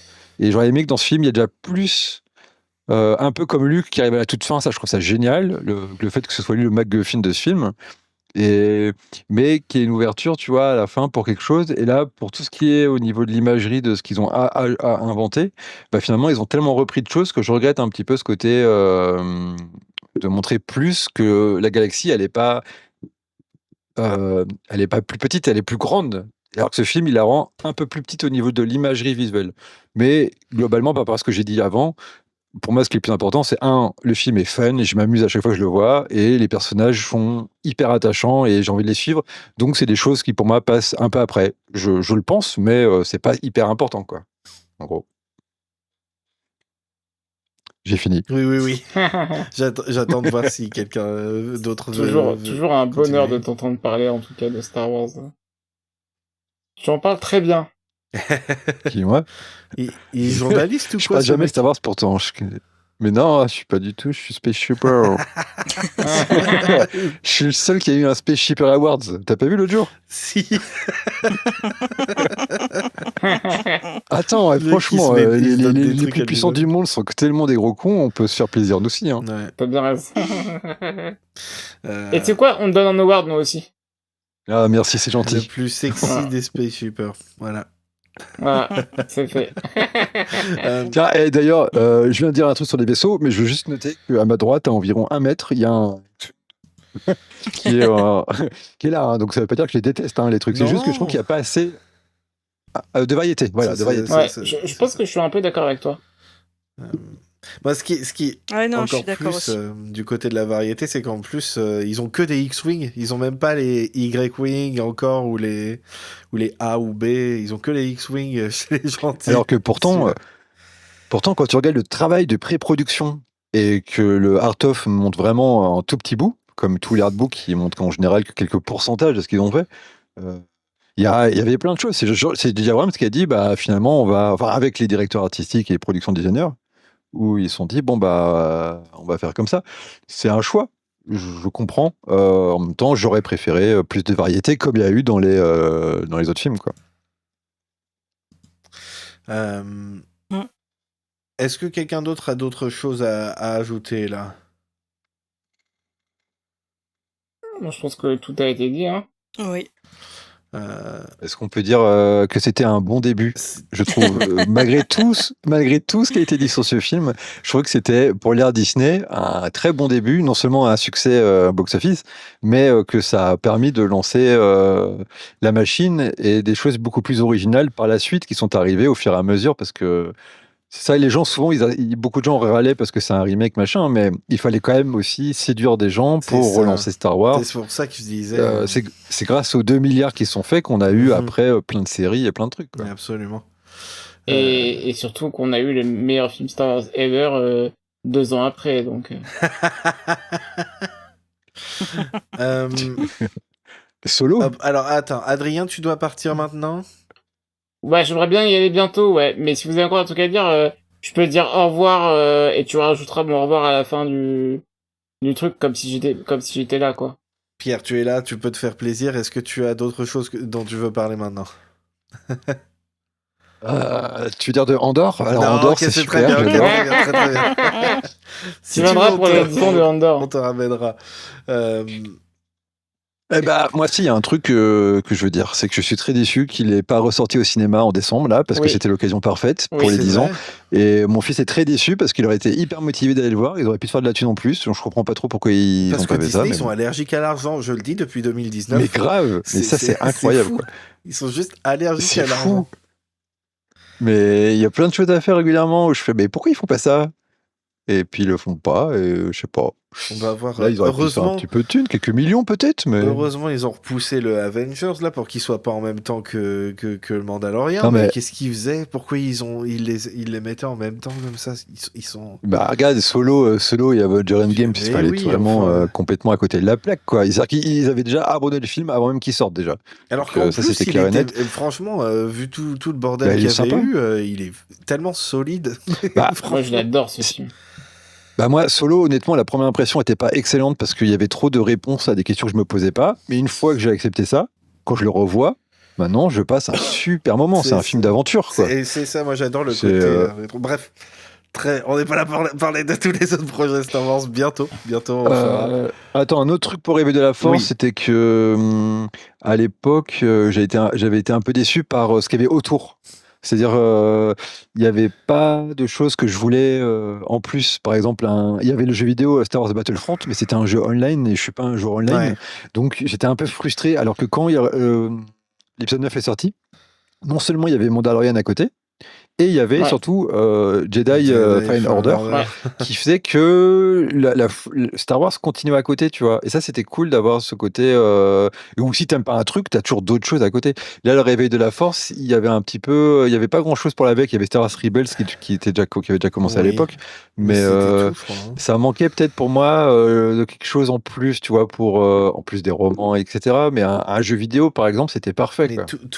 c'est Mais vrai ils ont pas eu qu'ils le ont temps. pris beaucoup de temps pour démarrer la machine. Hein, entre Bah, ils n'auraient pas eu le temps de façon en 3 ans, tu te rends compte 3 ans pour faire un C'est jeu en vidéo. 2012 et il est sorti en 2015. Ça fait 3 ans, mais dessus il y a eu plein de problèmes de production et tout. Et ils auraient jamais pu faire un Battlefront. D'ailleurs avait été ils ont dû le faire super rapidement pour après les fans y râlaient parce qu'il n'y avait pas tout ce qu'ils voulaient. Et puis il y a eu Battlefront 2 pour réparer. Il y a eu encore d'autres trucs qu'on pas plu. Il a cassé encore plus.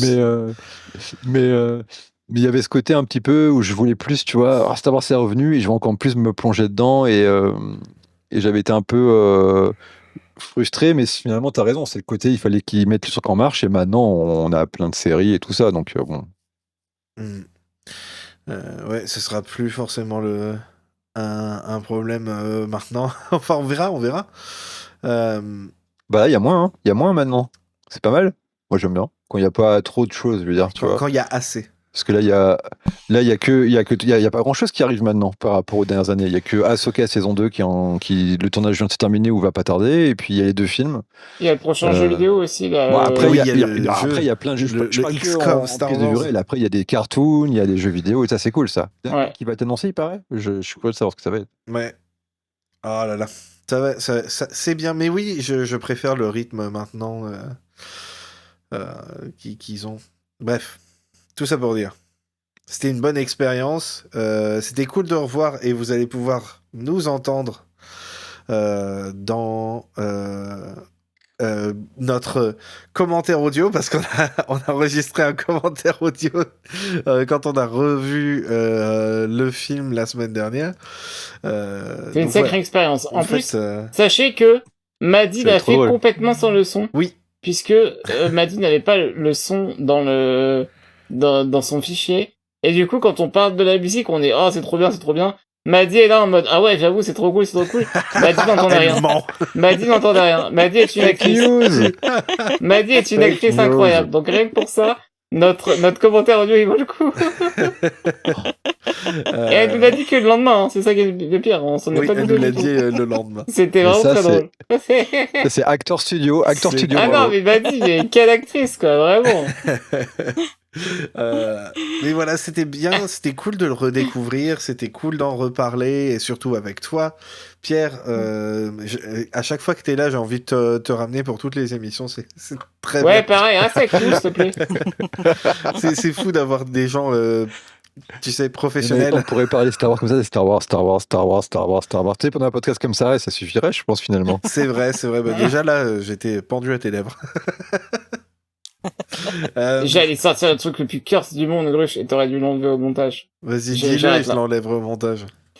J'allais dire ça aurait toujours été mieux que Light Rider. Voilà. Oh,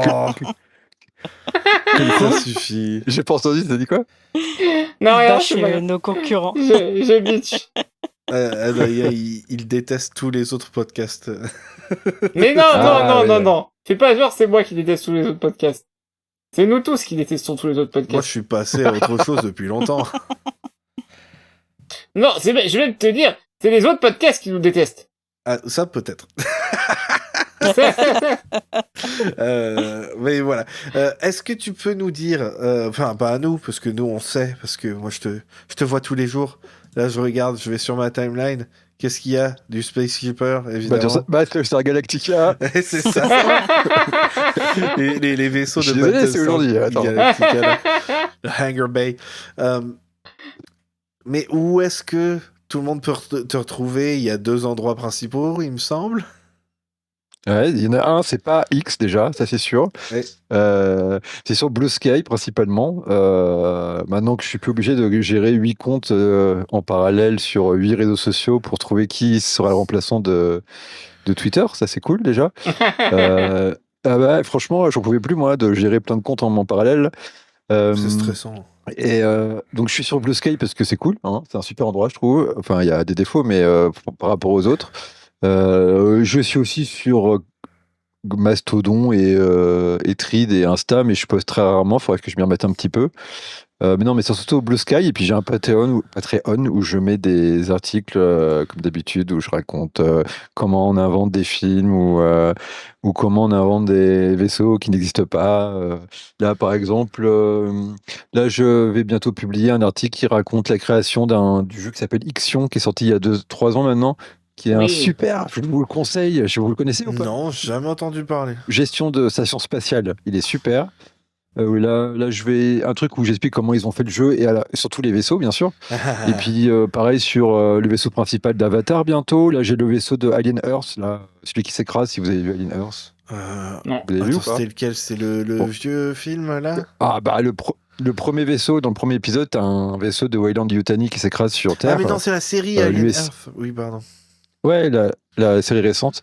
Et là, c'est pareil. Là, j'ai fait une interview avec le gars qui a dessiné le vaisseau, quoi, en gros. Donc, tu te vois comme ça, D'ailleurs, il y a un mélange de Nemik jeux dans vidéo, Alien séries et cinéma, quoi. Tant qu'on parle de Andorre. Si t'as du contenu sur Predator Badlands, appelle Adrien. Ah, j'adore, Et- c'est mon... C'est- Bah, ça va arriver, mais il faut les autorisations et tout. Mais oui, Voilà. j'ai aussi prévu du Predator Badlands quand je peux, ouais. C'est mon... Je l'ai vu il y a pas longtemps, elle est cool, hein. Il est plutôt cool, C'est hein. mon coup de cœur de cette fin d'année, vraiment. Ouais, franchement, j'ai passé un bon moment, alors que pour le 6e ou 7e épisode, c'est pas mal d'être bien. Ouais. Et surtout, non, je dirais même mieux, c'est quand même hyper étonnant une franchise où les 2 derniers, ou alors je dirais même les C'est 3 ça. derniers, si je reprends Killer, Ouais. C'est les les meilleurs. 3 derniers sont quand même au top sont quand même le top de la franchise, quoi. Et alors, à mon fun avis. fact, que je répète absolument à tout le monde, Dan Trachtenberg, le réalisateur, il a fait ses armes sur des fan-films. Bah oui, il a fait Portal, notamment, qui Absolument. était super. Absolument. Et je me rappellerai vraiment encore de moi, il y a des années de ça, à regarder le film fan-film de Portal en me disant, oh là là, trop stylé.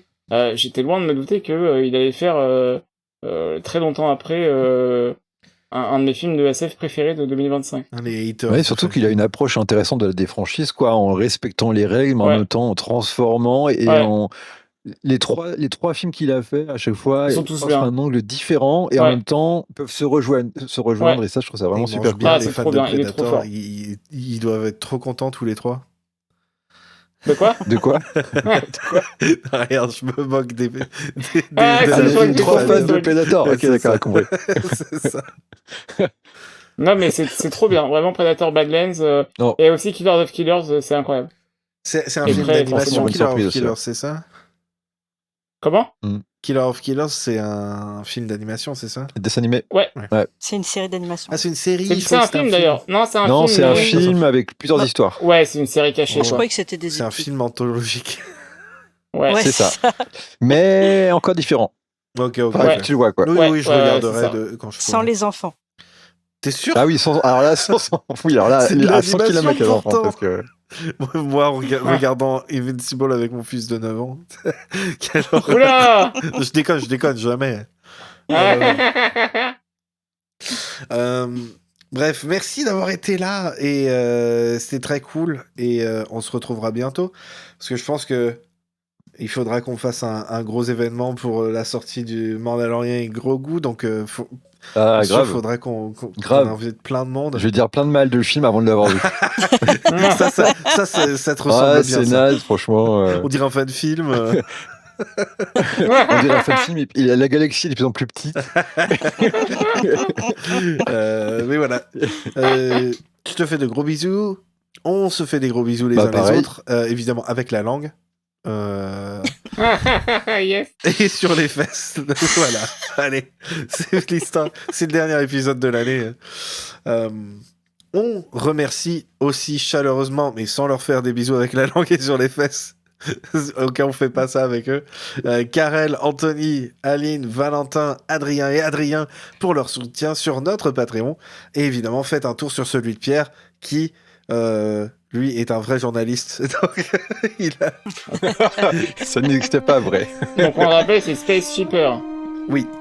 Le Space Shipper avec 2 P. Non, Ouais. 3 techniquement. Mais... Je confirme. Vous voyez ce que je veux dire. Voilà, bisous. Que la force soit avec vous. Et ça fait bizarre de dire du bien de J.J. Abrams. Ça faisait longtemps. Bye. Bye bye. Des bisous. Ciao, ciao, bisous.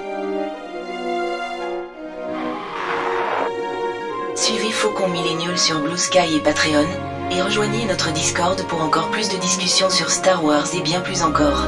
Tous les liens sont dans la description. Bisous.